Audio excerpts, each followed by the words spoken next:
Welcome back to my mini vlog. ಇದು Monday vlog ಆಗಿರುತ್ತೆ. End ತನಕ ನೋಡಿ ಏನೆಲ್ಲ ಆಗುತ್ತೆ. ಫ್ರೆಶ್ ಅಪ್ ಎಲ್ಲ ಆಗಿ ನಾನು ನಮ್ಮ ಜಾನಿ ಜೊತೆ ಟೈಮ್ ಸ್ಪೆಂಡ್ ಮಾಡ್ತೀನಿ ಎವ್ರಿ ಡೇ.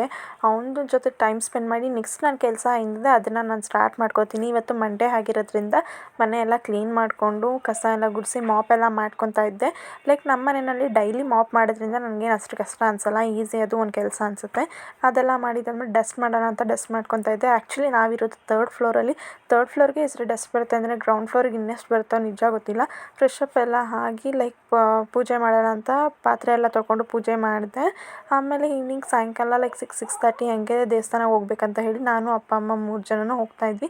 ಅಲ್ಲಿ ದಸರಾ ಸೆಲೆಬ್ರೇಟ್ ಮಾಡ್ತಾಯಿದ್ರು. ಸೊ ಹಂಗಾಗಿ ಅದೊಂದು ಕ್ಲಿಪ್ಪಿಂಗ್ ತೊಗೊಂಡೆ. ಅಲ್ಲಿಂದ ದೇವಸ್ಥಾನಕ್ಕೆ ಹೋದೆ. ತುಂಬಾ ಚೆನ್ನಾಗಾಯಿತು. ಫಾರ್ ದ ಫಸ್ಟ್ ಟೈಮ್ ನಾನು ಆ ದೇವಸ್ಥಾನಕ್ಕೆ ಹೋಗಿದ್ದು. ಫಸ್ಟ್ ಟೈಮೇ ನನಗೆ ದರ್ಶನ ಚೆನ್ನಾಗಾಯಿತು. ನಾನು ವೀಡಿಯೋ ಮಾಡೋ ಟೈಮ್ ತುಂಬ ಜನ ಬಂದುಬಿಟ್ಟಿದ್ರು. ಅಲ್ಲಿಂದ ಶಾಪಿಗೆ ಹೋದ್ವಿ. ಅಪ್ಪಗೆ ಬಟ್ಟೆ ಬೇಕಿತ್ತು ಅಂತ ಹೇಳಿ. ಬಟ್ ಅಲ್ಲಿ ಅಷ್ಟು ಚೆನ್ನಾಗಿರಲಿಲ್ಲ ಬಟ್ಟೆ ಅಂದ್ಬಿಟ್ಟು ಲೈಕ್ ಅಲ್ಲಿಂದ ಗೋಲ್ಡ್ ಶಾಪ್ಗೆ ಹೋದ್ವಿ. ಗೋಲ್ಡ್ ಶಾಪಲ್ಲಿ ಸ್ವಲ್ಪ ಪರ್ಚೇಸ್ ಮಾಡೋದಿತ್ತು. ಬಟ್ ನಮಗೆ ಬೇಕಾಗಿದ್ದು ಅಲ್ಲಿರಲಿಲ್ಲ. ಸೊ ಹಂಗಾಗಿ ಅದು ಬಿಟ್ಟು ಮನೆಗೆ ಹೋದ್ವಿ. ಈ ವ್ಲಾಗ್ನ ಇಲ್ಲಿಗೆ ಏನು ಮಾಡ್ತೀನಿ. Bye bye. Thank you for watching.